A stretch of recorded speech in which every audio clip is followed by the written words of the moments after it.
The wagon master's voice cut through the winter dawn like a blade through frozen butter, and Laura Owens knew before he spoke that her world was about to shatter into pieces too small to gather back together. "Mrs. Owens, we cannot wait another day. Your boy is too sick to travel, and this snow will only get worse. You will have to stay behind and catch up when he recovers." Laura stood outside her covered wagon in the Nevada Territory, watching the December wind whip snowflakes across the barren landscape, stretching endlessly toward California. The other families in the train had already begun hitching their oxen, faces turned deliberately away from her predicament. She clutched her shawl tighter and felt her stomach twist with fear so sharp it made her dizzy. "Please," she said, hating the desperate edge in her voice. "Thomas is only 6 years old. The fever broke this morning. Just give us 2 more days." The wagon master, a granite-faced man named Hutchins, shook his head. "That fever has broken 3 times already, and each time it comes back worse. We are 2 weeks behind schedule already. If we do not make it through the Sierra passes before the heavy snows, we will all end up like the Donner Party." He softened slightly, but his eyes remained hard. "There is a town about 15 miles south of here, Elko. Once the boy is well enough to move, you can make your way there and wait for the spring trains." "I have no money," Laura said quietly. "My husband died of cholera in Missouri. Everything I own is in this wagon, and I used the last of my savings to join this train west." Hutchins pulled a small leather pouch from his coat and pressed it into her hand. "There is $20 here. It is all I can spare. The others contributed what they could. I am sorry, Mrs. Owens. Truly I am.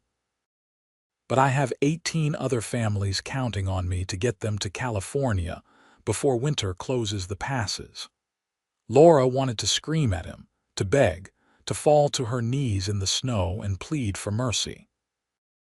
But she had learned during the past year of widowhood that the world did not care about the desperate prayers of a 22-year-old woman alone with a sick child.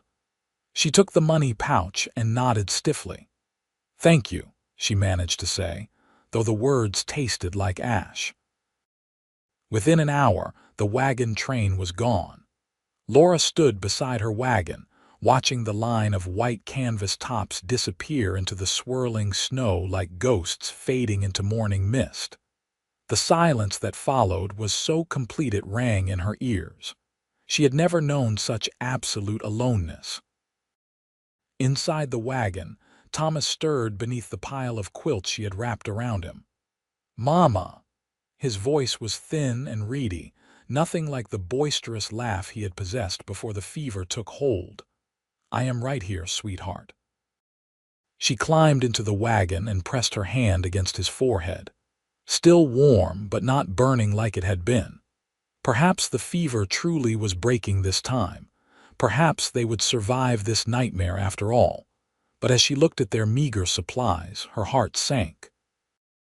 They had enough food for perhaps a week, maybe 10 days if she was very careful. The oxen needed grain they did not have. The cold was getting worse, and she could barely manage to start a fire in the wind, let alone drive a wagon 15 miles through snow to a town she had never seen. That night, Laura did not sleep. She sat beside Thomas, listening to his labored breathing and watching the small fire she had managed to coax to life in a makeshift ring of stones near the wagon. The Nevada Territory stretched around them in every direction, vast and indifferent to their suffering. She had never felt so small. The next morning dawned clear and brutally cold. Laura melted snow for water and made a thin gruel from their dwindling cornmeal. Thomas managed to eat a few spoonfuls before falling back into an exhausted sleep. She wrapped herself in every blanket they could spare and stepped outside to assess their situation in the harsh light of day. The landscape was beautiful in its cruelty. Snow-covered sagebrush dotted the valley floor, and distant mountains rose like the jagged teeth of some enormous beast. Somewhere beyond those peaks lay California and the new life she had dreamed of building for herself and Thomas. It might as well have been on the moon. She was trying to figure out how to hitch the oxen to the wagon when she heard the sound of hoofbeats approaching from the north. Her first instinct was fear. She had heard stories about outlaws and drifters who preyed on travelers in this lawless territory. Her second instinct was hope. Perhaps someone from the wagon train had returned to help them after all.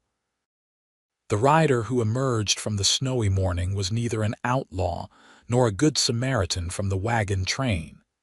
He was a cowboy, lean and weathered, riding a paint horse that picked its way carefully through the snow. He wore a long brown coat and a wide-brimmed hat pulled low against the wind. As he drew closer, Laura could see a face that was handsome in a hard-lived way, with a strong jaw shadowed by several days of stubble and eyes the color of storm clouds. He reined his horse to a stop about 10 feet from her wagon and touched the brim of his hat politely. "Morning, madam. Name is Blake Quinn. I saw the wagon sitting here yesterday evening when I passed through, and when it was still here this morning, I figured someone might need help." Laura wrapped her arms around herself, suddenly aware of how she must look, disheveled, exhausted, desperate. "The wagon train left us behind. My son is sick." Blake dismounted in one fluid motion and ground-tied his horse. Up close, she could see he was younger than she had first thought, perhaps 25 or 26. There was a kindness in his eyes that made something tight in her chest loosen just slightly. "How sick?" he asked. "Fever. It has been coming and going for a week now. The wagon master said we were slowing everyone down." She heard the bitterness in her voice and did not try to hide it. Blake walked to the wagon and peered inside. Laura followed, suddenly protective. But the cowboy just looked at Thomas for a moment, then turned back to her. "I am not a doctor, but I have seen trail fever before. The boy needs warmth and rest and probably something more substantial than whatever you have been feeding him." "I have cornmeal and some beans," Laura said defensively. "I have got elk meat in my saddlebags," Blake said. "Fresh killed yesterday. Good strong broth will help him more than gruel." He studied her for a moment, and she felt heat rise to her cheeks under his gaze. "Where were you headed?" "California. The wagon master said there is a town called Elko about 15 miles south. I was going to try to make it there once Thomas was strong enough to travel." Blake nodded slowly. "Elko is a rough mining town, but it has a doctor and a boarding house. The trouble is, your boy should not be moved for at least a few more days, and this weather is only going to get worse. Another storm is coming. I can feel it." Laura felt tears prick her eyes and blinked them back furiously. She would not cry in front of this stranger. "I do not know what to do," she admitted quietly. Blake was silent for a long moment, looking from her to the wagon to the darkening sky on the horizon. Then he said something that changed everything. "Well, madam, seems to me you just gave me 2 reasons to stay put for a while instead of moving on. That boy needs tending, and you need help getting to Elko. I have got time and I have got supplies. If you will accept help from a drifting cowboy, I would be pleased to offer it." Laura stared at him. "You would stay? Here?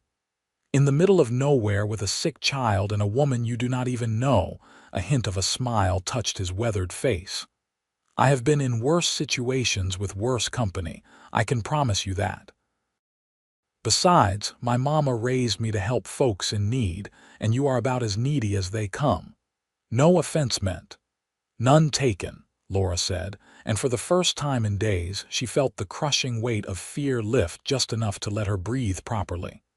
"I cannot pay you. I only have $20 to my name." "Did not ask for payment," Blake said simply. He turned toward his horse. "Let me get my gear and that elk meat. We will make a proper camp here and get some food into that boy, then we can figure out the rest." As Laura watched him unpack his saddlebags, she felt something strange and unfamiliar stirring beneath her fear and exhaustion. It took her a moment to recognize it as hope. This stranger had no reason to help them, no obligation to put his own journey on hold for people he had never met. Yet here he was, already building up her pathetic fire into something that could actually provide warmth, moving with the easy competence of a man who had spent his life outdoors.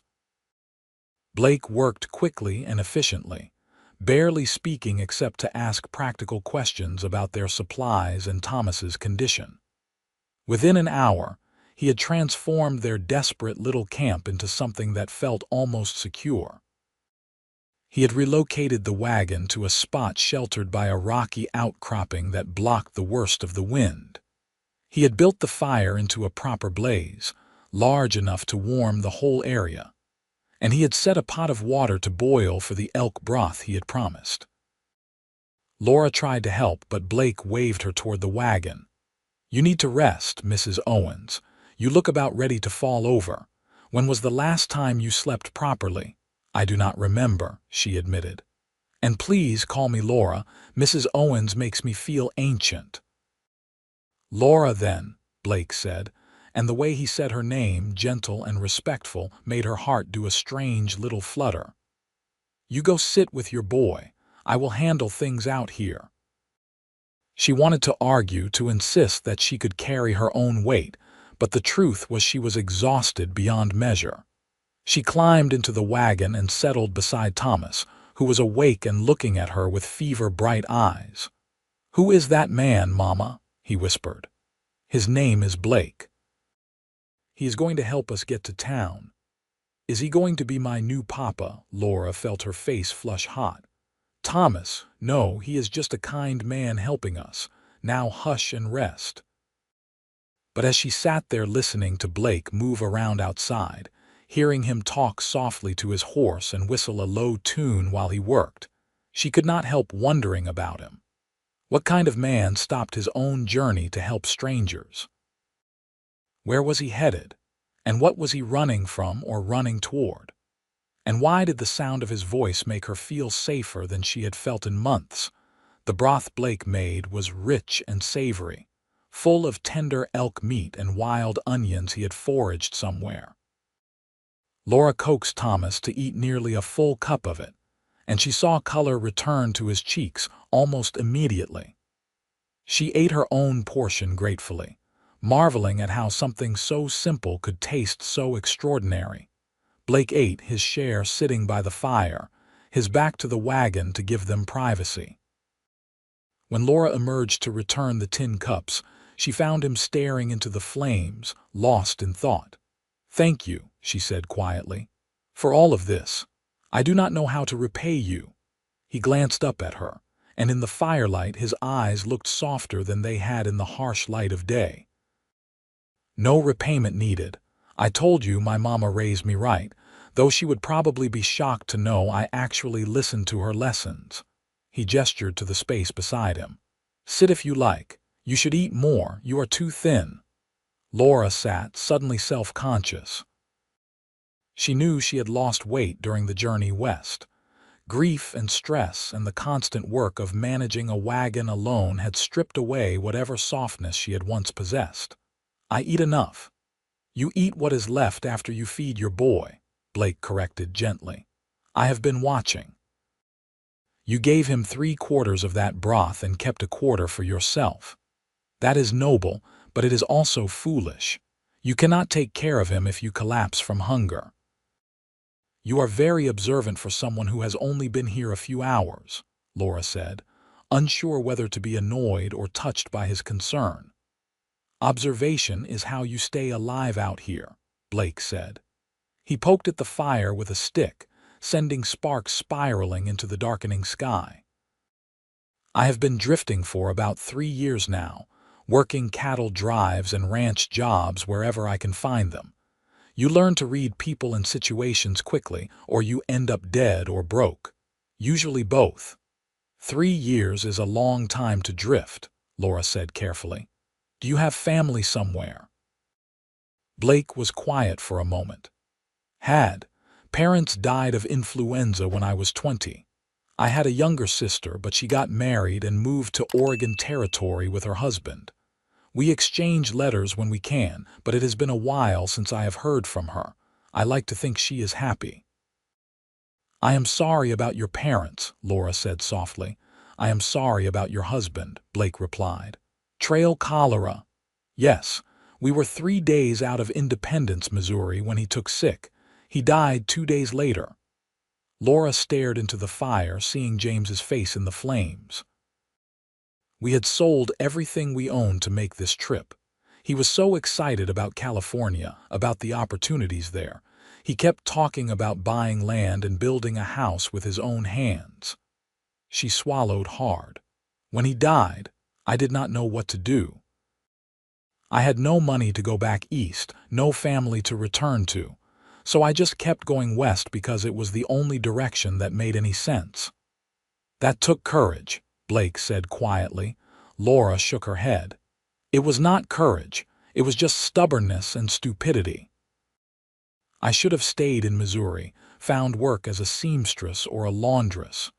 Instead, I dragged my son across half a continent and nearly got us both killed.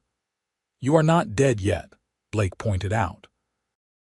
And from where I sit, you look like someone who has been fighting hard to survive against terrible odds. That is not stupidity. That is strength. Laura looked at him, really looked at him, and saw sincerity in his weathered features. This man who owed her nothing was offering her something more valuable than food or shelter. He was offering her respect, acknowledging her struggle instead of dismissing it. The tears she had been holding back for days suddenly spilled over, and she could not stop them. Blake did not say anything.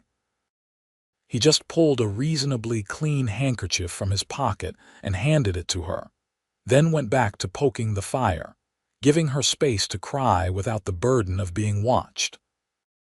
Laura wept silently, letting out days of fear and grief and exhaustion, and when she finally stopped, she felt hollowed out but somehow lighter. I am sorry, she said, wiping her eyes. Nothing to be sorry for, Blake said. You have been carrying a heavy load alone for too long. Crying is not weakness. It is just your body releasing pressure, like a steam valve on a boiler. Laura laughed despite herself, a watery sound. That is a very practical way to look at tears. I am a very practical man, Blake said with that hint of a smile she was beginning to recognize. Now, I am going to make you a deal. You are going to go into that wagon and sleep for at least 6 hours. I will watch the fire and keep an eye on Thomas. If he wakes up or his fever spikes, I will get you immediately. But you need real rest, not this half-awake worrying you have been doing. I cannot ask you to do that, Laura protested weakly. You are not asking, I am offering. There is a difference. Blake stood and offered her his hand. Come on, Dr. Quinn is prescribing sleep, and I do not accept arguments from my patients. Laura took his hand and let him help her to her feet. His palm was calloused and warm, his grip firm and steady. For a moment, they stood there hand in hand, and Laura felt a jolt of awareness that was entirely inappropriate given their circumstances. She pulled away quickly, flustered. Thank you, she managed, for everything. Sleep well, Laura, Blake said gently. We will figure out the rest tomorrow. Laura climbed into the wagon and settled beside Thomas, who was sleeping peacefully for the first time in days. Through the canvas, she could hear Blake moving around outside, feeding the fire and settling in for a night watch. The knowledge that someone else was shouldering the burden of keeping them safe was so overwhelming that Laura felt fresh tears sting her eyes. But these were different tears. These were tears of relief. She fell asleep almost immediately, dropping into a deep, dreamless sleep that claimed her like a stone sinking into dark water. When she woke, pale sunlight was filtering through the canvas, and she could smell bacon cooking. Laura sat up in confusion, momentarily disoriented. Thomas was still asleep beside her, but his forehead was cool to the touch. The fever had broken, truly broken this time. She could tell by the peaceful way he was breathing and the healthy color in his cheeks. Outside, Blake was cooking breakfast over the fire. He looked tired with dark circles under his eyes, but he smiled when she emerged from the wagon. "Morning," he said. "Your boy is doing better.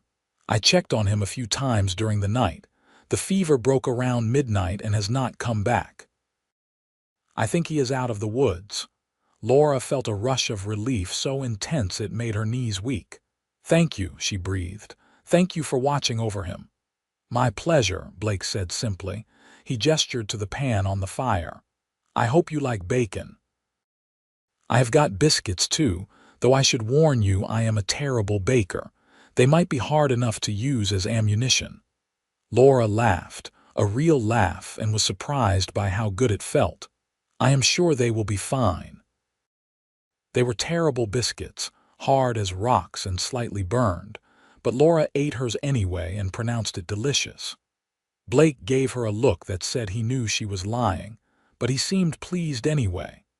They ate in companionable silence, watching the sun climb higher in the clear sky. "The storm I was worried about has not come yet," Blake said eventually. "But it will. I can feel it in the air. We probably have 2 days, maybe 3, before it hits. Thomas needs at least another day of rest before we can move him. That means we will likely have to ride out the storm here and then make for Elko once it passes." "We," Laura repeated softly. "You keep saying we." Blake looked at her steadily.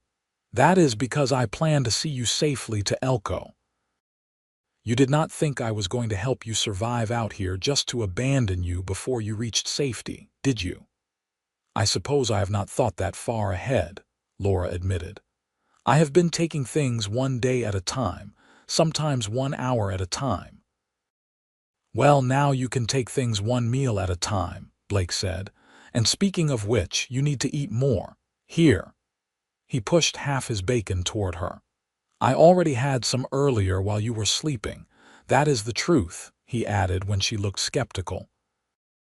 As the morning wore on, Blake kept himself busy reinforcing their camp against the coming storm. He used rope and stakes to secure the wagon more firmly and built a second windbreak using fallen branches and sagebrush. Laura helped where she could, grateful to have something to do with her hands. Working alongside Blake, she found herself noticing small things about him. The way he moved with unconscious grace, economy of motion born from years of hard work. The way he talked to his horse like a friend, murmuring reassurances and jokes. The way he was patient with her when she did not understand how to tie a proper knot, showing her over and over without a hint of frustration. "Where did you learn all this?" she asked as he taught her to tie a bowline. "All these skills?" "My father was a rancher in Wyoming Territory," Blake said. "Small operation, just enough cattle to get by. He taught me everything about surviving outdoors. Tracking, hunting, reading weather, tying knots, all of it. Said a man who could not take care of himself in the wild was only half a man."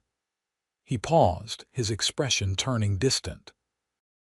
"I did not always appreciate the lessons when I was getting them, but I am grateful for them now."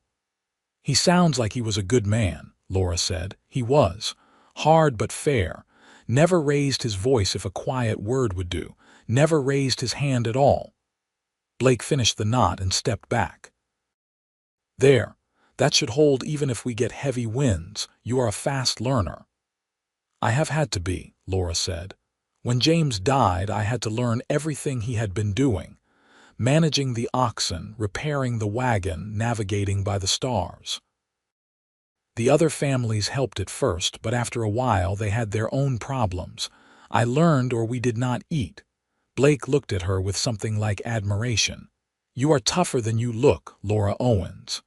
"I do not feel tough," she confessed. Most of the time I feel terrified and overwhelmed and completely out of my depth. That is what courage is, Blake said.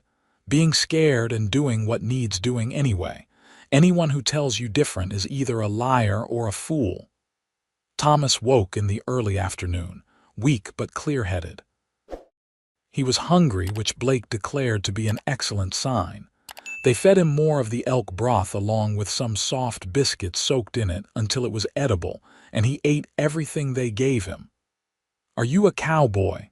Thomas asked Blake, his eyes wide with interest. "I suppose I am," Blake said. "I work with cattle and horses, and I spend most of my time sleeping under the stars. That is about as cowboy as it gets."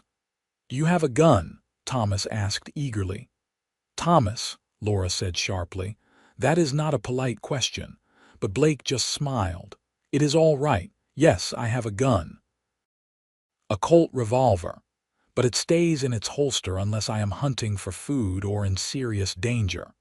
Guns are not toys, and they are nothing to get excited about. They are tools, like a hammer or a saw. Useful but dangerous if not treated with respect." Thomas considered this seriously. "Papa had a rifle, but he sold it before we left Missouri to pay for supplies. Mama says it is all right because we do not need it anyway." "Your mama is probably right," Blake said gently. "A gun is only useful if you know how to use it, and even then, it causes more problems than it solves most of the time." Laura was grateful for how Blake handled her son's questions with neither condescension nor inappropriate encouragement. She had worried that Thomas, growing up without a father, would latch onto the first man who showed him kindness and make things awkward. But Blake maintained exactly the right distance, friendly but not overly familiar, kind but not indulgent. That evening, as the temperature dropped and the sky turned the color of old bruises, Blake pulled out a harmonica and played softly by the fire. The music was melancholy and sweet, old songs that made Laura think of home, though she was not sure anymore where home was supposed to be. Thomas fell asleep listening, a peaceful smile on his face. "You play beautifully," Laura said when Blake finally lowered the instrument. "My father played fiddle and my mother played piano," Blake said. "I never had the patience for either of those, but I picked up the harmonica somewhere along the way. It is good company on lonely nights." "Do you get lonely?" Laura asked. "Drifting from place to place with no real home?" Blake looked at her across the fire, and in his eyes she saw something complicated and sad. "Sometimes. But I have been lonely in crowds of people too. At least when I am alone by choice, I can pretend it is freedom instead of isolation." "That is a very lonely thing to say," Laura observed quietly. "Maybe," Blake admitted, "but it is honest." He changed the subject deliberately. "What were you planning to do in California? Did you have family there or prospects?" "Neither," Laura confessed. James had a friend from the army who wrote to him about opportunities in Sacramento. Farmland going cheap, jobs available, a chance to build something.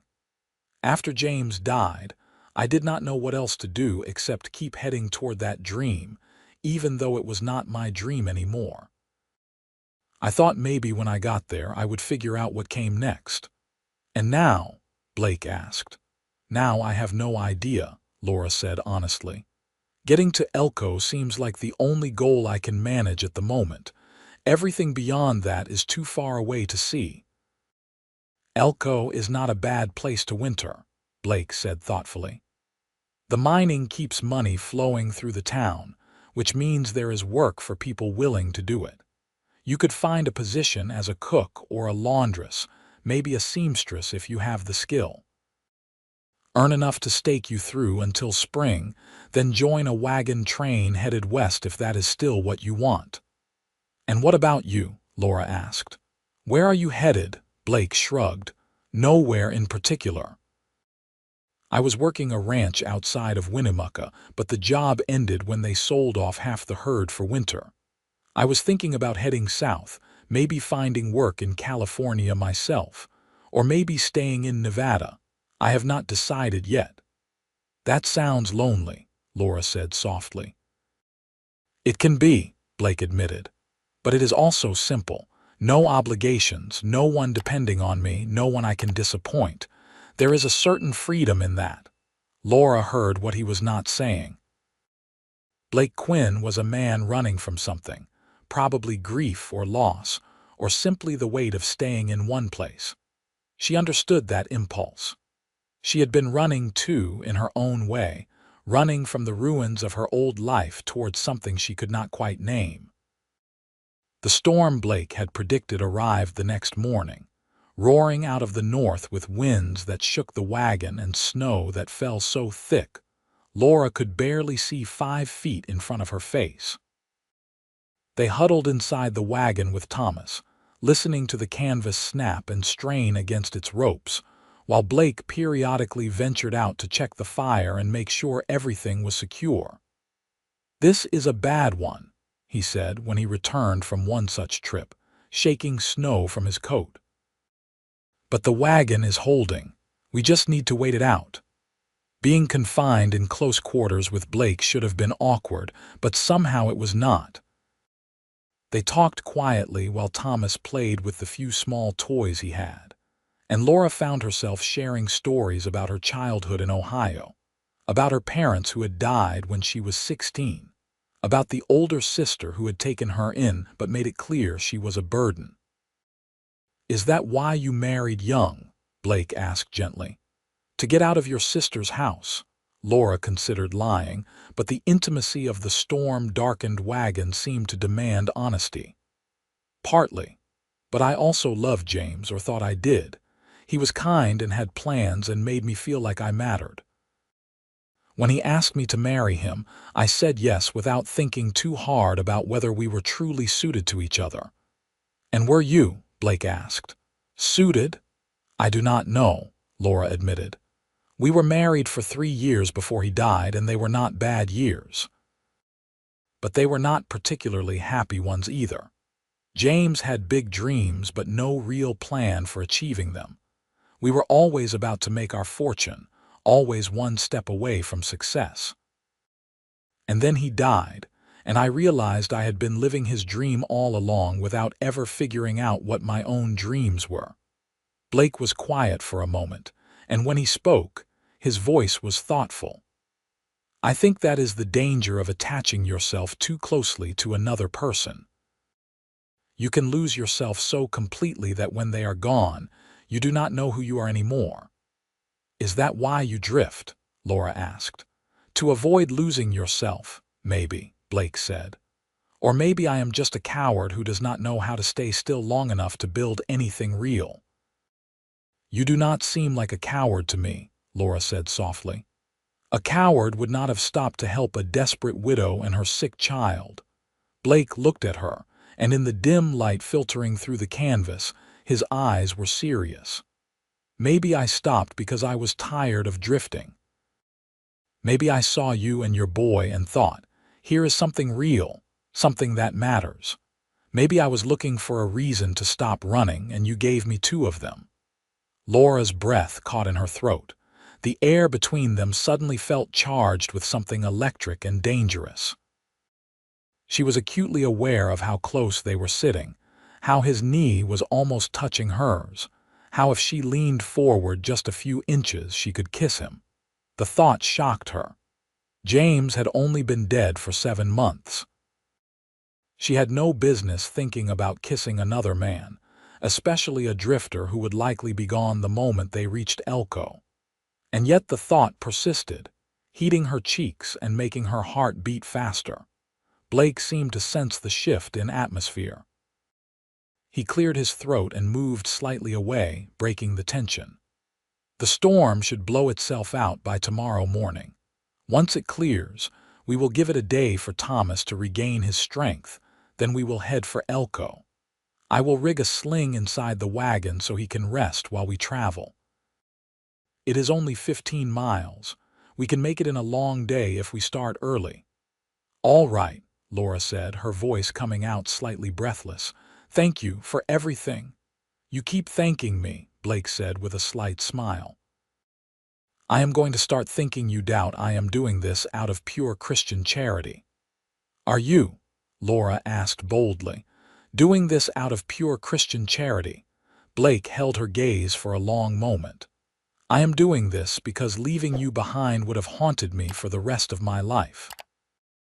Whether that is charity or selfishness, I honestly cannot say. The storm raged through the day and into the night, but inside the wagon, Laura felt strangely safe. Blake's presence was reassuring in a way she had not experienced since her father died. He was competent and calm, handling each small crisis as it arose with quiet efficiency. When a particularly fierce gust of wind tore one of the canvas ties, he went out into the blizzard to repair it without complaint. When Thomas grew fretful and scared, Blake distracted him with stories about his adventures working cattle drives and encountering wild animals. Did you really wrestle a bear? Thomas asked, eyes wide. Well, wrestle is a strong word, Blake admitted. It was more like I stumbled onto a bear cub and its mother objected strongly to my presence. I ran and she chased me up a tree. I spent 6 hours in that tree waiting for her to get bored and leave. What did you do for 6 hours?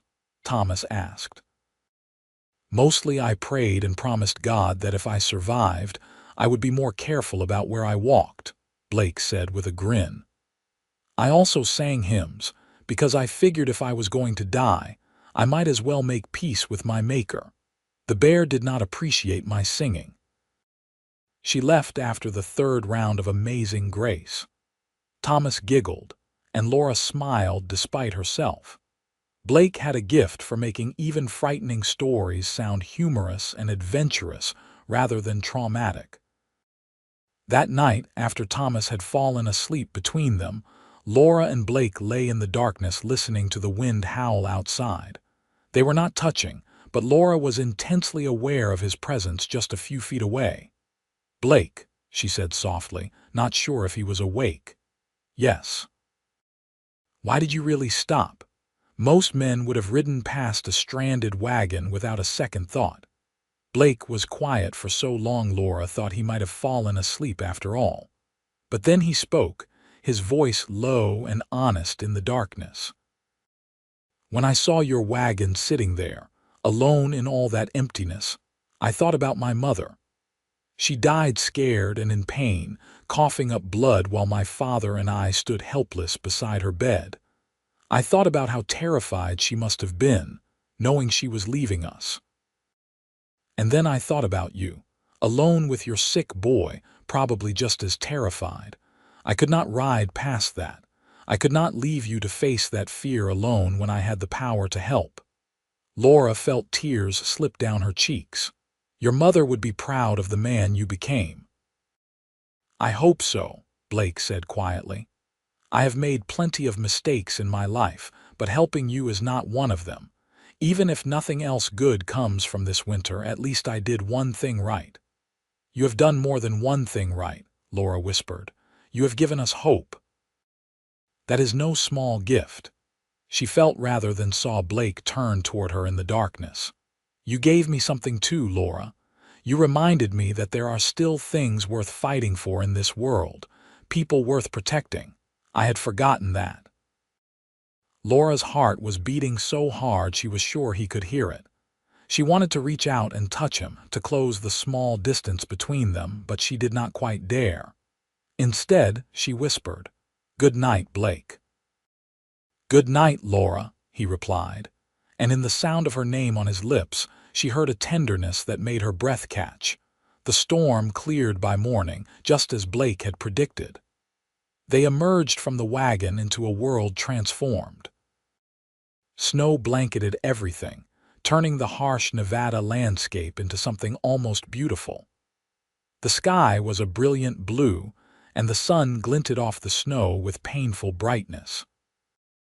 Blake immediately set about digging out their camp and checking on the oxen, who had weathered the storm huddled together in the lee of the wagon. Laura made breakfast from their dwindling supplies and was grateful when Blake contributed more of his own provisions without being asked. Thomas was markedly better, sitting up on his own and asking for food with real appetite. Laura felt the knot of fear that had been living in her chest for weeks finally loosen. Her son was going to be all right. They were going to survive this. "We will leave tomorrow at first light," Blake announced over breakfast. "The snow will make the journey slower, but it should be manageable. I will scout ahead and make sure we are taking the easiest route." "You do not have to do all this," Laura said, though her protest was half-hearted at best. "You have already done so much." Blake looked at her steadily. "I told you I would see you safely to Elko, and I mean to keep that promise. Besides," he added with a hint of that smile she had come to watch for, "you are the most interesting thing that has happened to me in 3 years of drifting." "I am not ready to say goodbye yet." Laura felt her face warm. "I am hardly interesting. I am just a widow trying to survive." "You are a woman who watched her husband die, who kept going when most people would have given up, who held her sick child through fever and fear, who faced abandonment with dignity. That is not just interesting, Laura. That is extraordinary." The frank admiration in his voice made Laura's throat tight with emotion. She was not accustomed to being seen this way, to being valued for her strength rather than pitied for her circumstances. "You barely know me," she managed. "I know enough," Blake said quietly. "I know you put your son before yourself every time. I know you would rather starve than take food from his mouth. I know you do not complain even when you have every right to. I know you laugh when my terrible biscuits could be used as weapons. That tells me everything I need to know about your character." Laura did not know what to say to that, so she just smiled and looked down at her hands, feeling shy and pleased in equal measure. They spent the day preparing for the journey. Blake constructed a comfortable nest of blankets inside the wagon where Thomas could rest during the travel. He checked every bolt and board on the wagon, making small repairs where needed. He spoke softly to the oxen, checking their hooves and harnesses, ensuring they were fit for the journey. Laura watched him work and felt something shifting inside her chest, something warm and frightening and entirely inappropriate. She was developing feelings for this man, feelings that went far beyond gratitude. She noticed the way his hands moved, capable and sure. The way he unconsciously hummed while he worked. The way he looked at her sometimes, when he thought she was not paying attention, with an expression she could not quite read, but that made her skin flush hot. This was dangerous territory. Blake had made no promises beyond seeing her safely to Elko. For all she knew, he would deliver them to town and then ride away without looking back, returning to his drifting life and leaving her with nothing but memories of a storm-bound wagon, and a man who had been kind when she needed it most. And yet she could not seem to stop her heart from hoping for more. That evening, their last at the lonely camp, Blake played his harmonica again. This time the songs were livelier, dancing tunes that made Thomas clap his hands and giggle. When Blake finally put the instrument away, Thomas begged for a story.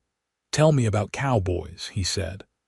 "Are there really cattle drives with thousands of cows?" "Tens of thousands sometimes," Blake said, settling beside the fire. "I worked a drive 2 years ago that moved 15,000 head from Texas all the way to Kansas.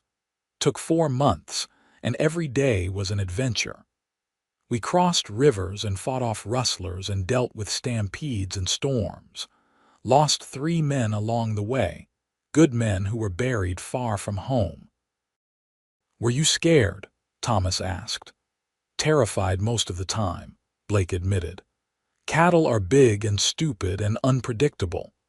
A stampede can start from nothing, a coyote howl or a lightning flash, and suddenly you have got 15,000 animals running in blind panic.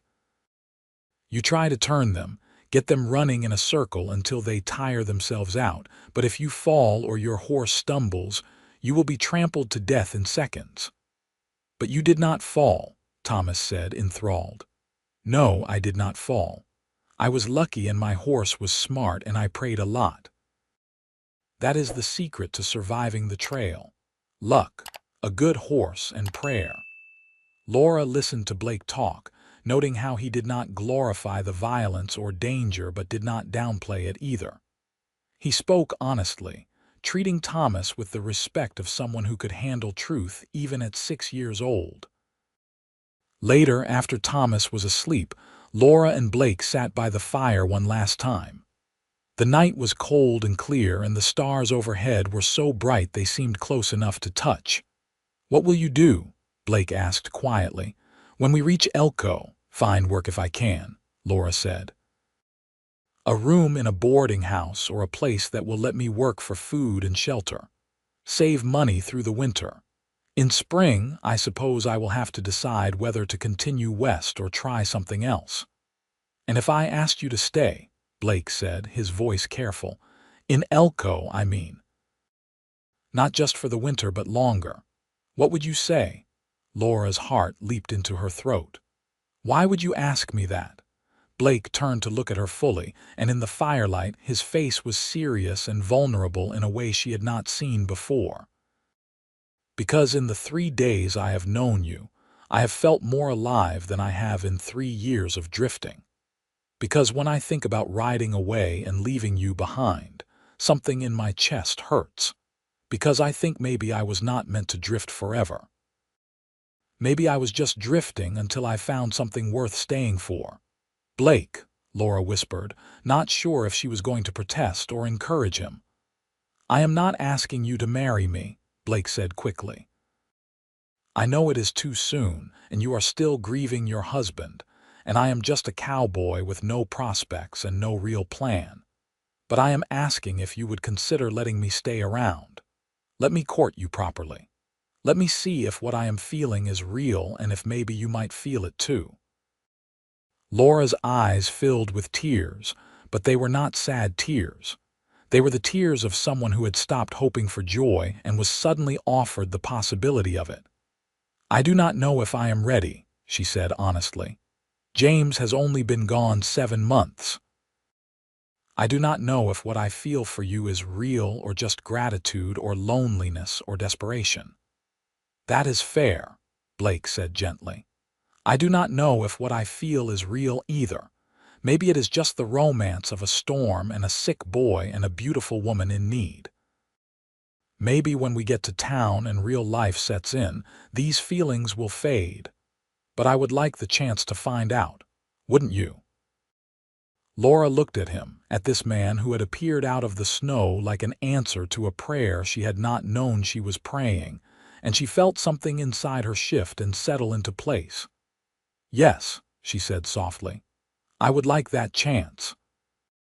Blake smiled, a real smile that transformed his serious face into something warm and open. He reached out and took her hand, his calloused fingers wrapping gently around hers. They sat like that for a long time, hand in hand under the stars, not speaking because words seemed inadequate for what was passing between them. When Laura finally went to bed that night, she lay awake for a long time thinking about the strange turns life could take. A week ago, she had been abandoned and terrified, certain she and Thomas were going to die alone in the Nevada wilderness. Now she was lying in a warm wagon with her healthy son beside her and a good man standing watch outside. And for the first time since James died, she felt like maybe the future held something other than mere survival. Maybe it held happiness. Maybe it even held love. They left at dawn, just as Blake had planned. He drove the wagon while Laura sat beside him on the bench seat, and Thomas rested in the back, warm and comfortable in his nest of blankets. The journey to Elko was slow but steady. Blake proved to be an excellent driver, navigating the snow-covered terrain with patient skill. They talked as they traveled, the kind of rambling conversation that covered everything and nothing.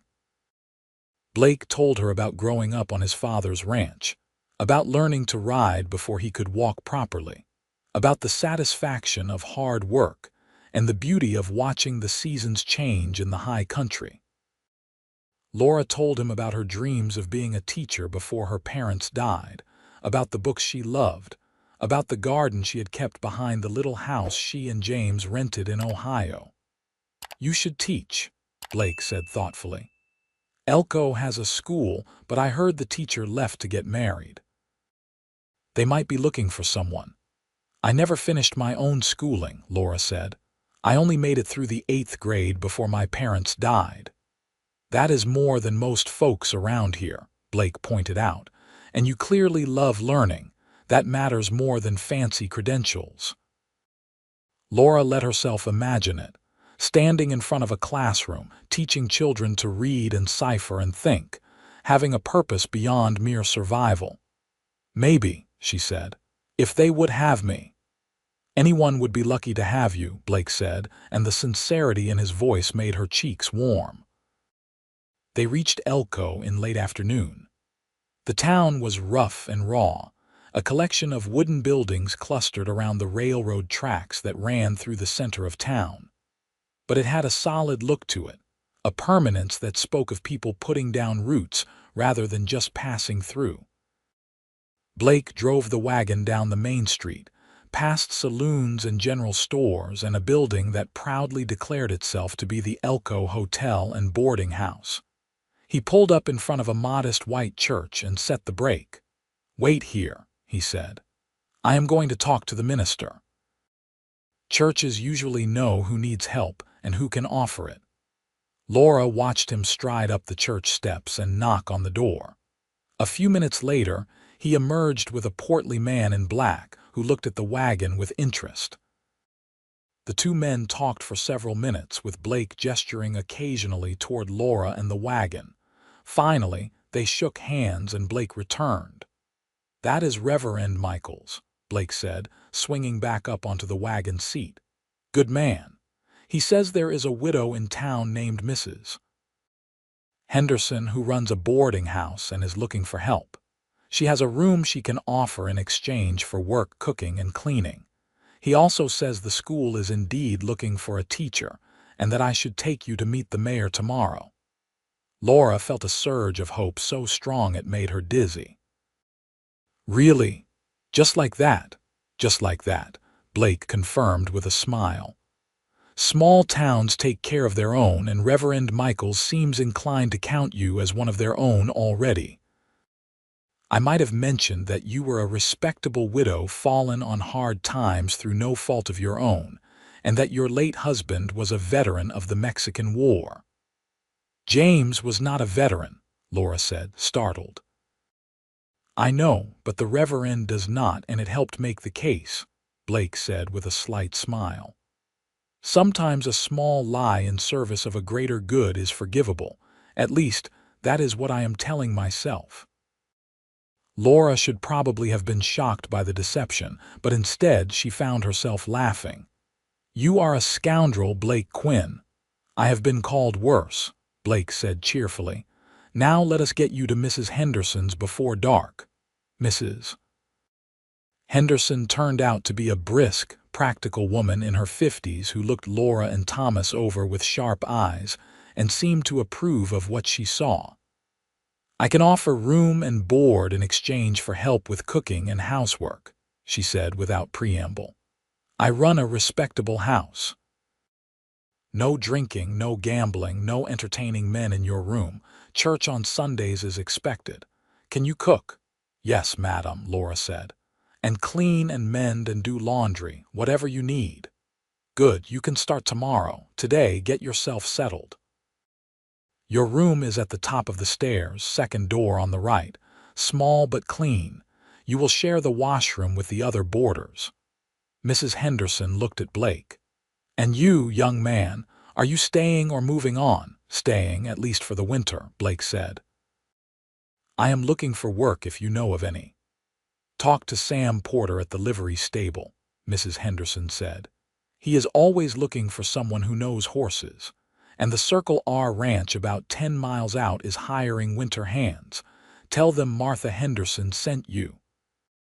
"Thank you, madam," Blake said, touching the brim of his hat. The room Mrs. Henderson showed them was indeed small, but it had a real bed with a straw mattress and clean sheets, a washstand with a basin and pitcher, and a window that looked out over the main street. To Laura, who had been sleeping in a wagon for months, it looked like luxury. "It is perfect," she said, feeling tears prick her eyes again. "Thank you, Mrs. Henderson." "Thank that young man who brought you here," Mrs. Henderson said with a knowing look. "He pleaded your case most eloquently. Must be fond of you." After Mrs. Henderson left, Laura stood in the small room and felt the enormity of the change wash over her. Just days ago, she had been abandoned and hopeless. Now she had shelter and the promise of work and maybe even the chance to teach. It seemed impossible that so much could change so quickly. "Mama, can I go see the horses?" Thomas asked, already looking healthier and more energetic. "After you rest," Laura said firmly. "You are still recovering." Blake appeared in the doorway, holding their few belongings. "I brought your things up. The wagon and oxen are at the livery. I told Sam Porter you would be keeping them there for now. He said first week is free for new arrivals. After that it is $2 a week." "I cannot afford that long term," Laura said, her brief happiness dimming. "Then we will sell the oxen and wagon and use the money to get you through the winter," Blake said practically. "You do not need them if you are staying in Elko, and they will fetch a fair price. Maybe $60 or $70 if we find the right buyer." Laura said again, noting his continued use of the word. "You keep talking like you are staying." Blake looked at her seriously. "I am staying. I got a job at the livery stable. Sam Porter hired me on the spot when I told him I could shoe horses and mend tack. It pays $25 a month plus a cot in the back room. Not much, but enough." "You got a job," Laura repeated slowly. "You are staying in Elko." "I told you I would," Blake said simply. "I asked for the chance to court you properly, and you cannot court someone properly if you ride away. So I am staying." Laura felt her throat tighten with emotion. "You are giving up your drifting life for me." "Not just for you," Blake said, though his eyes said otherwise. "Also for me. I am tired of drifting, Laura. I have been tired of it for a while now. You just gave me a reason to finally stop." Before Laura could think better of it, she crossed the small room and wrapped her arms around Blake in a fierce hug. He hesitated for just a moment, then his arms came around her, strong and warm and steady. They stood like that for a long moment, holding each other, and Laura felt something inside her chest crack open, letting in light and warmth and the possibility of love. "Thank you," she whispered against his chest. "For everything. For stopping, for staying, for giving us hope." "Thank you," Blake murmured into her hair, "for giving me a reason to." The winter that followed was unlike anything Laura had experienced. For the first time since James died, she felt like she was building a life rather than just surviving from one day to the next. She fell into a routine at Mrs. Henderson's boarding house, rising early to help prepare breakfast for the boarders, cleaning rooms, doing laundry, helping with dinner. The work was hard but satisfying, and Mrs. Henderson turned out to be a fair employer and a kind woman beneath her brisk exterior. Within a week of arriving in Elko, Laura met with the mayor and the school board about the teaching position. They were desperate enough for a teacher that they overlooked her limited formal education and offered her the job starting after Christmas. The pay was $30 a month, which seemed like a fortune to Laura. She would be able to afford a small house of her own by spring if she was careful with money. Blake was a constant presence in her life, though he was careful to maintain propriety. He took dinner at Mrs. Henderson's boarding house most nights, sitting at the communal table with the other boarders and making polite conversation.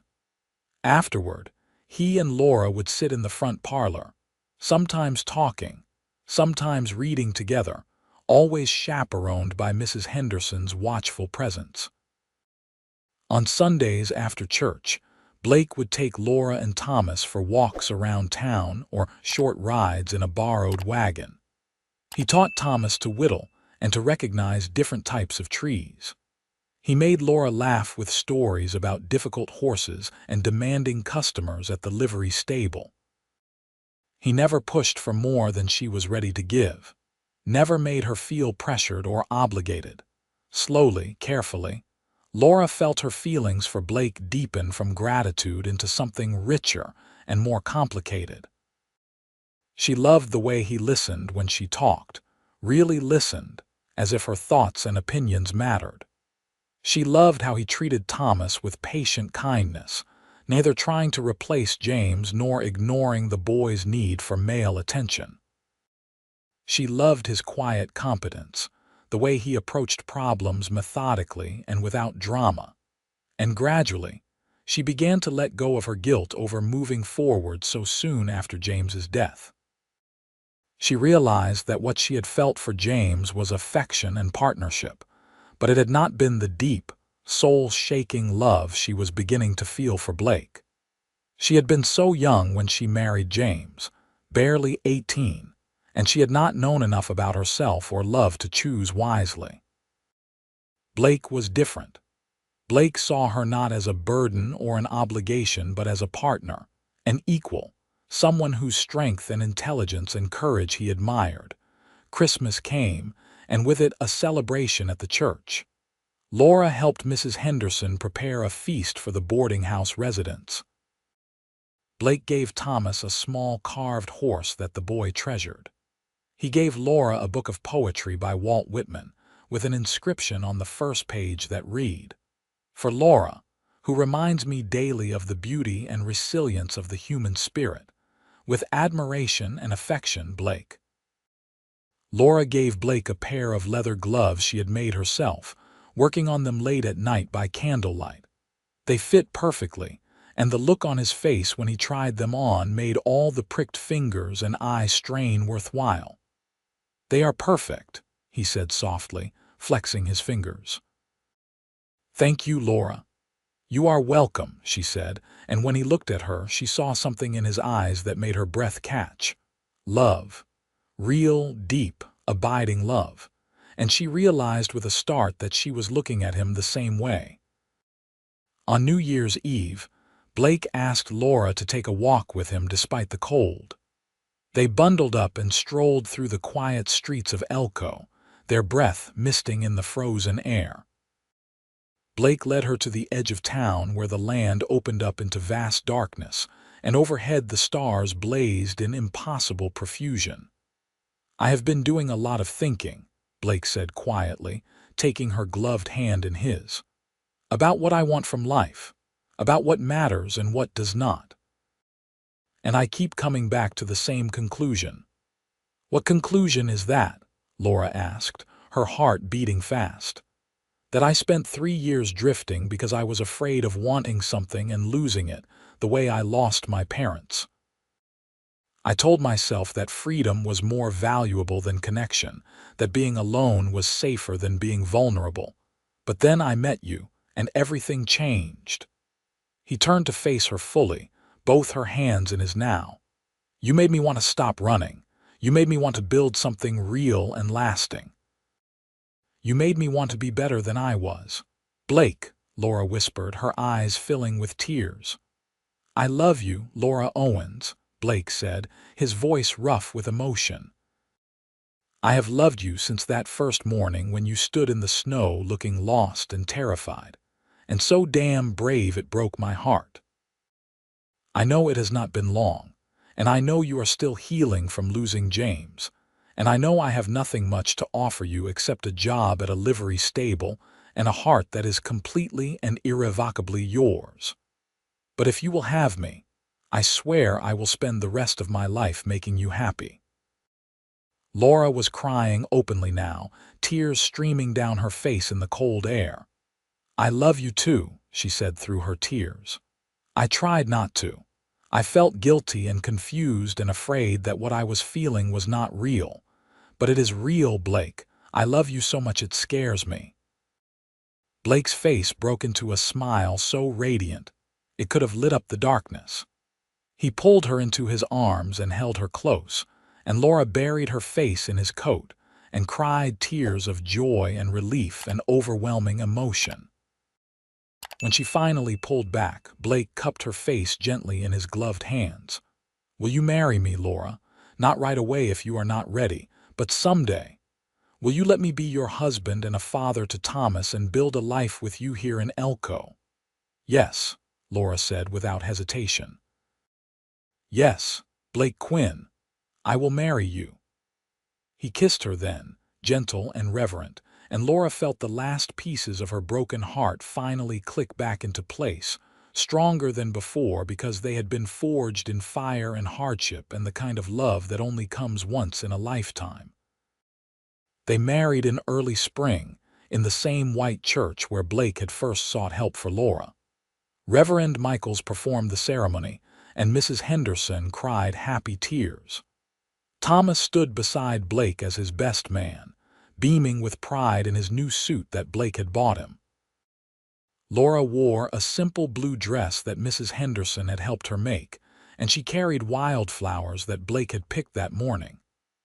"I, Blake Quinn, take you, Laura Owens, to be my lawfully wedded wife," Blake said, his voice steady and sure. "I promise to love you and honor you, to protect you and provide for you, to be faithful to you all the days of my life. I promise to be a good father to Thomas and to any children we may have. I promise to build a home with you, not just a house but a real home filled with laughter and love, and the kind of peace that comes from knowing you are exactly where you belong." Laura's voice shook when she made her own vows, but she meant every word. "I, Laura Owens, take you, Blake Quinn, to be my lawfully wedded husband. I promise to love you and honor you, to stand beside you in good times and bad, to be your partner and your friend. I promise to build a life with you based on honesty and respect, and the kind of love that does not come from need but from genuine admiration and affection. I promise to remind you daily that stopping your drifting was not a sacrifice but a gift to both of us."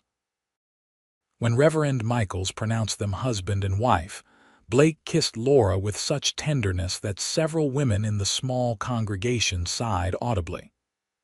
Thomas whooped with joy, and the church erupted in applause. The wedding breakfast was held at Mrs. Henderson's boarding house, where the kind woman had prepared a feast. The whole town seemed to turn out to celebrate, bringing gifts of furniture and household goods and advice for the newlyweds. Laura was overwhelmed by the generosity and kindness of these people who had been strangers just months ago. Blake had used his savings to rent a small house on the edge of town. Nothing fancy, but with 2 bedrooms and a real kitchen, and a porch where they could sit in the evenings.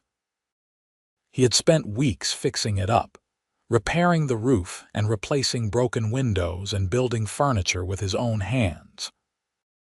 When he carried Laura over the threshold, she looked around at the simple room with its handmade table and chairs, its iron stove and cheerful curtains, and she felt a surge of happiness so intense it made her dizzy.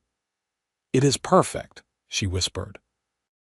"It is a start," Blake said, setting her down gently. "We will make it into a real home together," and they did. Laura started teaching at the school and discovered that she loved it. Loved watching children's faces light up when they mastered a new concept. Loved feeling like she was making a real difference in their lives. Blake continued working at the livery stable and picked up additional work at the Circle R Ranch during busy seasons. They were not wealthy, but they were comfortable, and more importantly, they were happy. Thomas thrived in his new life. He made friends at school and grew strong and healthy. no trace remaining of the sick child who had nearly died in a wagon in the Nevada wilderness. He took to calling Blake Papa, without anyone suggesting it, and Blake treated him with the same love and patience he would have shown a biological son. The first year of marriage was an adjustment. Laura had to learn to share her life with someone again, and this time with someone who truly saw her as an equal partner. Blake had to learn to stay in one place, to put down roots, to accept that commitment was not a trap, but a gift. They had disagreements, as all couples do, but they learned to talk through them, to listen to each other, to compromise without feeling like they were losing themselves. And through it all, their love deepened and matured into something solid and unshakable. In their second year of marriage, Laura became pregnant. She worried that Blake would be disappointed if the baby was a girl, knowing how much he had bonded with Thomas. But when she gave birth to a healthy baby boy in the spring of 1876, Blake's joy was unmeasured. "Another son," he breathed, holding the tiny infant with practiced ease. "We are blessed, Laura, truly blessed." They named him James after Laura's first husband because Blake insisted. "He was Thomas's father," Blake said gently when Laura protested. "He deserves to be remembered." And this way, a piece of him lives on. Laura loved Blake even more for his generosity of spirit, for his willingness to honor the man who had come before him without feeling threatened or jealous. Thomas adored his baby brother, doting on him with all the intensity of a 10-year-old boy discovering the joys of being a big brother. Blake proved to be a wonderful father, patient and playful and present in a way that James had never quite managed to be. 2 years later, Laura gave birth to a daughter they named Grace, and their family felt complete. The little house on the edge of town was filled with laughter and noise and love. Blake built additions as they needed more space. Laura continued teaching until Grace was born, then took a few years off to focus on raising her children before returning to the classroom part-time. Blake eventually bought into the livery stable as a partner, giving them financial security they had never dreamed of having. They were able to save money, to improve their home, to give their children opportunities neither of them had enjoyed. But more than the financial stability, or the comfortable home, or the respect they earned in the community, what mattered most was the love that bound them together. Laura would sometimes wake in the night and look at Blake sleeping beside her, this man who had stopped his drifting to give two desperate strangers a reason to hope, and she would feel overwhelmed with gratitude for the strange twist of fate that had brought them together. Blake would sometimes watch Laura teaching their children to read or tending her garden or laughing at something one of the kids said, and he would remember the frightened widow standing alone in the snow, and he would marvel at how strong she had always been beneath the fear. They grew old together in Elko, watching their children grow and marry and have children of their own. Thomas became a lawyer and moved to Carson City, but visited frequently with his wife and 4 children.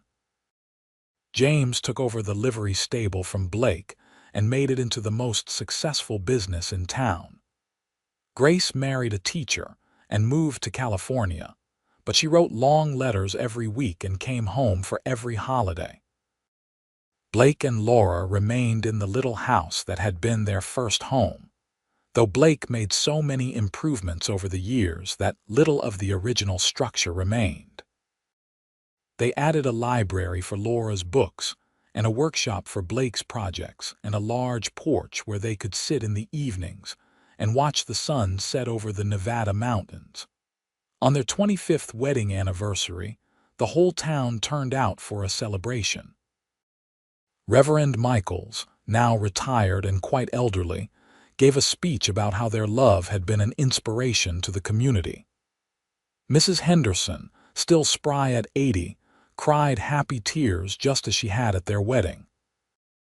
Their children and grandchildren filled the church, a testament to the life they had built together. That night, sitting on their porch under the stars, Blake took Laura's hand just as he had done that New Year's Eve so many years ago. "You ever regret it?" he asked quietly. "Staying in Elko instead of continuing on to California, marrying a drifting cowboy instead of finding someone more established?" Laura looked at him in genuine surprise. "Regret it? Blake, you gave me everything I ever wanted and so much more than I knew to dream of. You gave me love and partnership and a home and a family. You gave me yourself, which is the greatest gift anyone has ever given me. How could I possibly regret that?" Blake smiled, the same warm smile that had made her fall in love with him all those years ago. "I just wanted to make sure. Because I have never regretted it for a single moment. Stopping that morning when I saw your wagon sitting alone in the snow was the best decision I ever made." "You said I gave you 2 reasons to stay," Laura remembered. "Me and Thomas." "I was wrong," Blake said softly. "You gave me so many more reasons than that.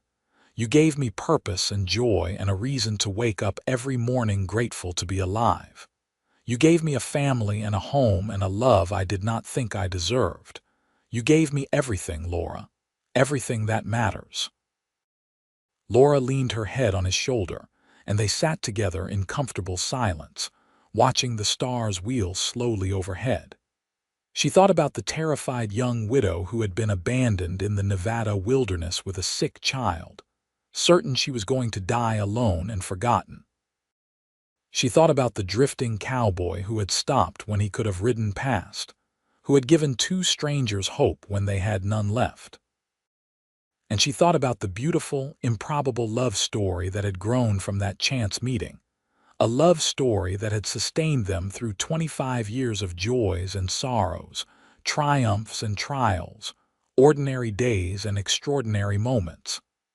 "I love you, Blake Quinn," she said softly.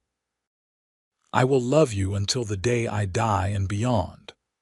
"And I love you, Laura Quinn," he replied, pressing a kiss to the top of her head. "Thank you for giving a drifting cowboy a reason to finally come home." They remained on the porch until the moon rose, bright and full, casting silver light across the Nevada landscape. The same landscape that had once seemed so hostile and cruel now felt like home, blessed by their love and the life they had built together. And as they finally went inside to their warm bed in their cozy house filled with memories and love, Laura sent up a silent prayer of thanks for the winter morning when a wagon train left her behind. And a passing cowboy said, "Now you have 2 reasons to stay." Those 2 reasons had become 100 reasons, 1,000 reasons, a lifetime of reasons, and not one of them had ever stopped being grateful for the gift they had been given. The years continued to pass gently in Elko. Blake and Laura watched their grandchildren grow, delighting in each milestone and achievement. They celebrated holidays surrounded by family, their small house bursting at the seams with children and grandchildren, and eventually great-grandchildren.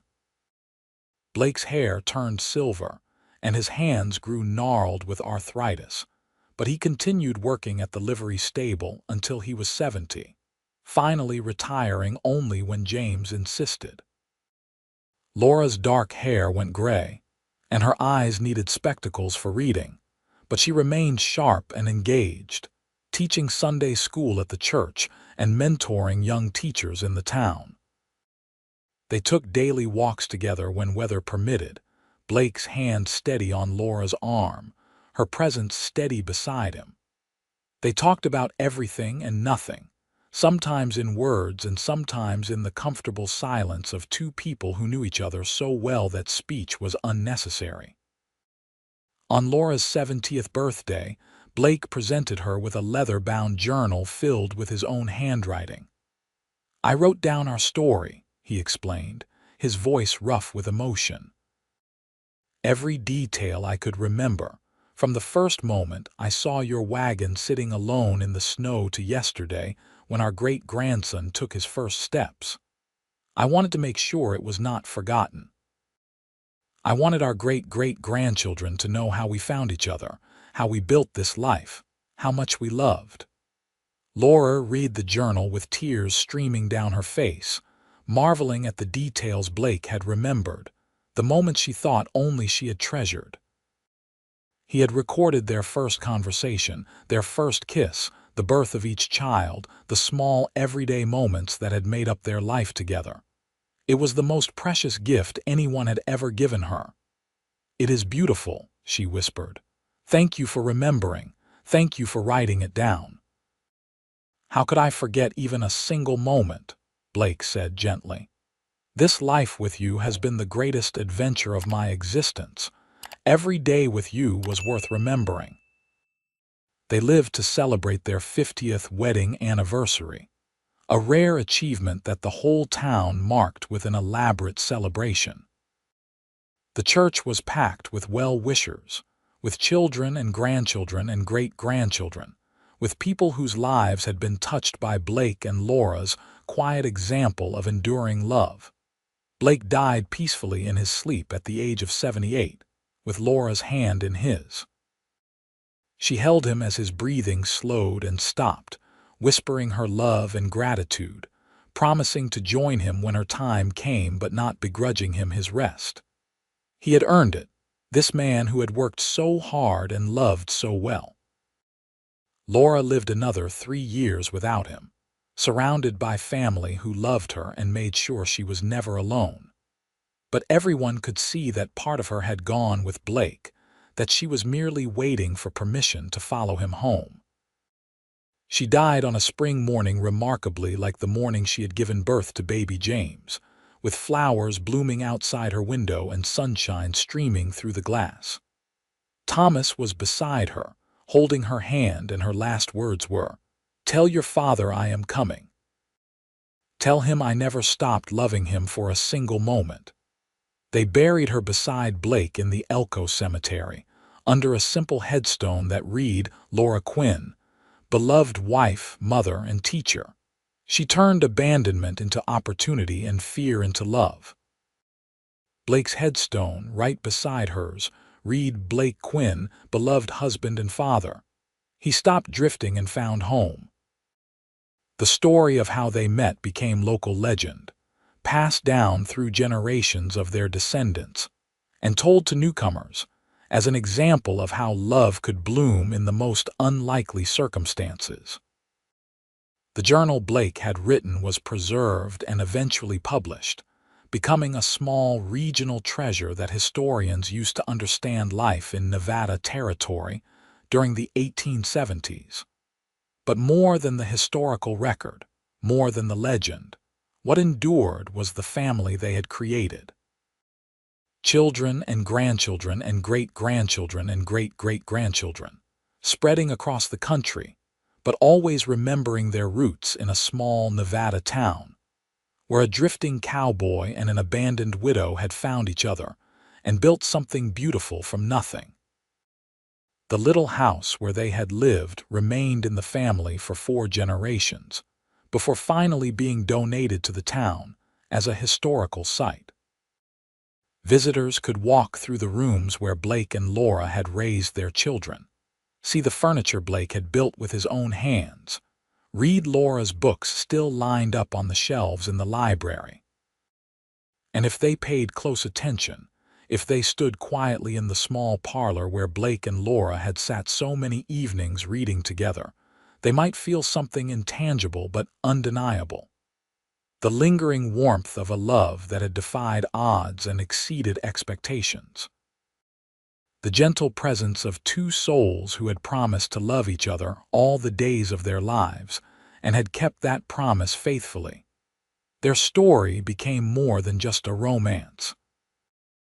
It became a testament to the power of choosing compassion over convenience, of choosing to stay when it would be easier to leave, of choosing love even when it scared you.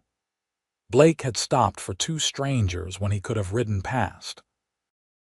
Laura had accepted help when pride might have made her refuse it, and from those 2 simple choices, an entire legacy had grown, Years turned into decades, decades into a century. The world changed around Elko. The railroad brought more people, more opportunities. Mining gave way to ranching. Ranching gave way to tourism. The rough frontier town became a prosperous small city, barely recognizable from the place where Blake and Laura had built their life. But in the cemetery on the hill, two simple headstones remained, side by side, marking the resting place of a cowboy and a widow who had found each other in a Nevada winter, and proved that love could bloom even in the harshest conditions.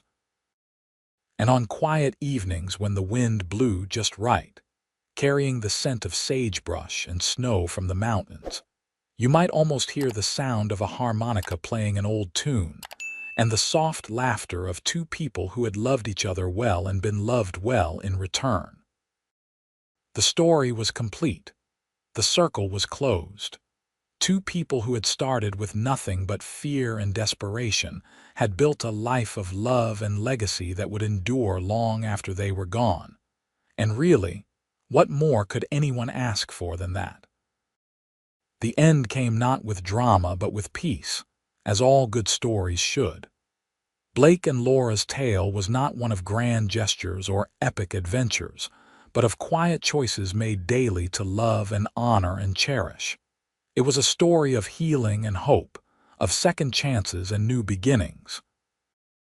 It was a story of the Wild West at its best, harsh but beautiful, challenging but rewarding, full of possibility for those brave enough to seize it.